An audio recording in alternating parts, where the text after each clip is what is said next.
This is the wood splitter. Happens to be outside right now. It's actually going to live up in the barn. But right now we're going to split some of the pizza wood, the hardwood. It needs gas. So, as we do with all of our equipment, when we're filling gas, we always check the oil as well. So I'm going to fill it with gas, and then I will check the oil, which is right here. It has oil, so everything looks fine. And now I'll fill it with gas. Okay. I hate the way this drips.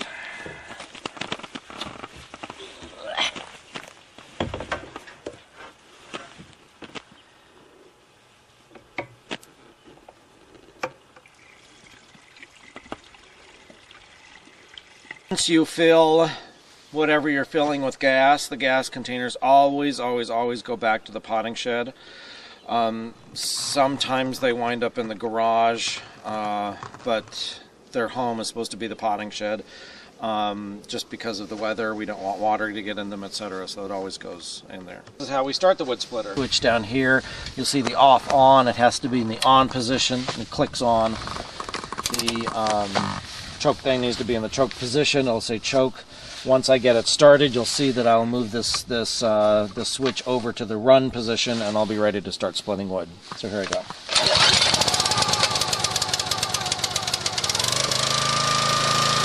How large to leave the pieces of wood, because it depends on what we're using the wood for. This pile of wood right here, which won't always be here, but this pile of wood happens to be hardwood, which we not only use for the pizza oven, which requires a little smaller pieces, and sometimes we actually use the hardwood in the house, which can take a little larger piece of wood. And depending on if it's for the pizza oven, I'll have actually smaller pieces for kindling. So again, I'm totally involved in how small, how large to leave the pieces of wood. I sometimes would split if I wanted this for kindling, or if I just wanted this for regular wood, I would say we don't even need to split this.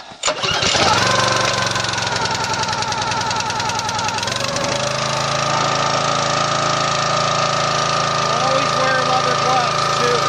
Never bare hands. Put the lock in here.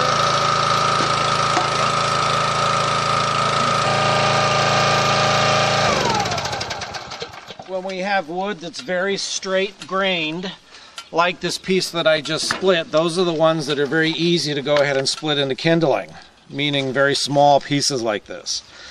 Other pieces that have lots of knots in them, like this monster piece, which I want to pick up right now, or this piece here. Obviously lots of knots. Knots are very difficult to break through. The splitter has no difficulty doing that, but it's just difficult making kindling, making very small pieces. So again, once you get familiar with it, you'll just say, okay, let's get this at least in quarters, and that'll be fine to burn.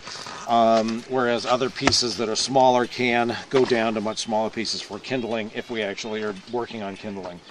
I usually, when I am working on kindling, I'll go ahead and do several mounds of kindling just to get it out of the way, because it's a little, of course, more time consuming because you're constantly going back to the wood that's split. The wood is always put in grain running lengthwise. The piece of wood is never put in, you know, the grain is running this way. Well, obviously the wood is never put in this way because the wood wouldn't split. Fairly self-explanatory, but perhaps for the novice you won't know that.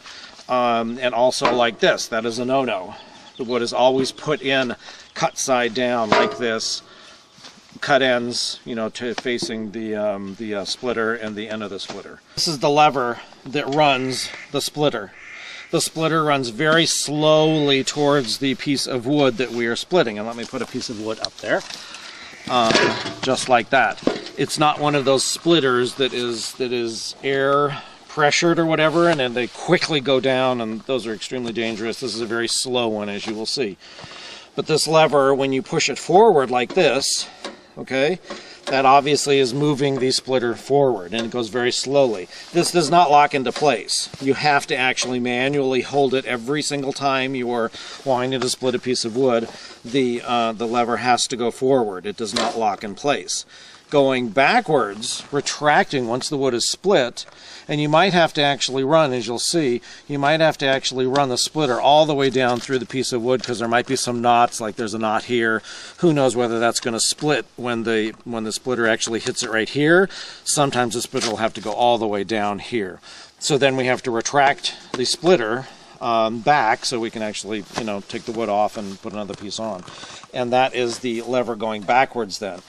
You'll see that the lever actually locks into place. There are two ways to do this. You can actually do it manually, where the lever doesn't lock into place, and that'll retract the splitter, or you can actually allow it to lock, and it will continue to go all the way back up here. If you continue to put it all the way back up here, our wood is never that long. It wastes a lot of time if you let the splitter come all the way back up here and you put this little guy here and the splitter is all the way back here, which I'll show you. So obviously when you get to know the sizes of pieces of wood, etc., I'll stop the splitter here by doing that, and it just stops it in place. The motor, of course, is still running. And then I'll take the split wood off and then put a new piece on, or continue doing this if I'm doing kindling or want a smaller piece of wood. But that's what that's all about. Make sure, of course, that you don't have any hands, because you will lose a hand or lose fingers if you allow your hands to stay that way. That's why it's always very important to remain aware of what you're doing when you're using the wood splitter. And it's very, very important to always either, and I usually do this during the day, so I'm wearing sunglasses, and or if you do wear glasses, to wear our safety goggles, because when you do get to know wood, usually the straight grains, usually we don't have any flying pieces of wood, and it's rare, but it only takes one and you lose an eye. But certainly when you get to know the pieces that have a lot of knots, like this guy, sometimes it builds up so much pressure when the splitter is going through it that it will that'll actually have some splintering go on. It's rare when it happens, but you know, I have had some pieces of wood fly off, and I'm always saying, I'm glad that didn't hit me. Rarely have I ever had it hit my face, but again, you just never know, so that's why always safety goggles and or sunglasses.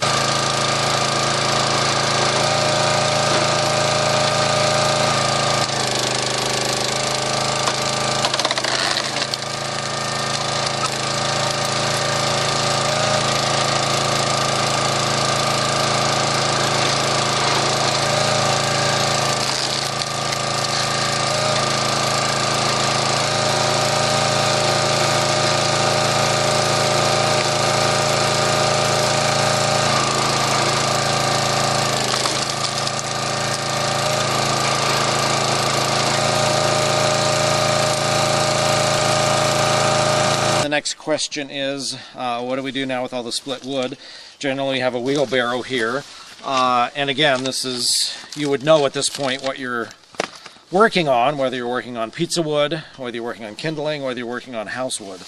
But generally I just go ahead and load everything up into the wheelbarrow.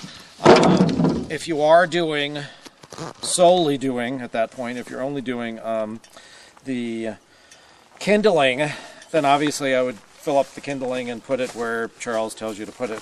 When we're dealing with the pizza oven, and when I say kindling for the pizza oven, like this particular piece, the pizza oven requires very, very, very small pieces of wood to actually initially fire it up, and then when the fire actually gets going, the pieces can actually be this size. But initially when we get the fire going in there, this piece actually would be too large. It actually would have to be split in half and or thirds, and I wouldn't do this on the splitter.